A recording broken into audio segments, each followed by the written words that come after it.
اللہ تعالیٰ ارشاد فرماتے ہیں الکبریائی ردائی، یہ تکبر میری چادر ہے، تکبر میری چادر ہے، والعظمت ازاری، اور عظمت میرا پہناوا ہے، من نازعنی، جس نے مجھ سے چھیننے کی کوشش کی، جس نے مجھ سے چھیننے کی کوشش کی، فرمایا واحد منہما القیتہ فی جہنم، اس کو اٹھا کے سیدھا جہنم میں پھینکوں گا، اس کو اٹھا کے کہاں پھینکوں گا؟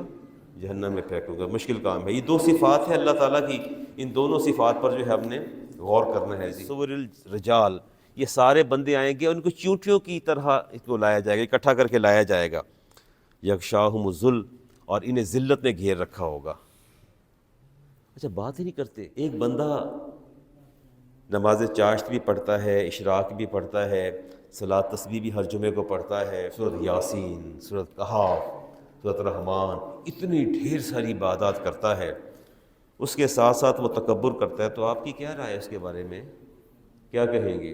اللہ کے حبیب نے فرمایا یغشاہم الذل، ان کو اکٹھا کیا جائے گا، ذلت ان پر چھا جائے گی، من کل مکان، ہر طرف سے ذلت ان کو گھیر لے گی، فیساقون علی سجن فی جہنم، اور انہیں جہنم کی طرف ہانکا جائے گا۔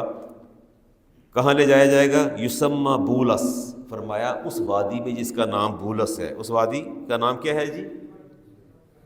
بولس اس وادی کا نام ہے۔ فرمایا تعلوہم نار الانیار، وہاں ایسی آگ ان پر دہکائی جائے گی کہ جو آگ کے شعلوں کو بھی جلا کے بھسم کر دے گی۔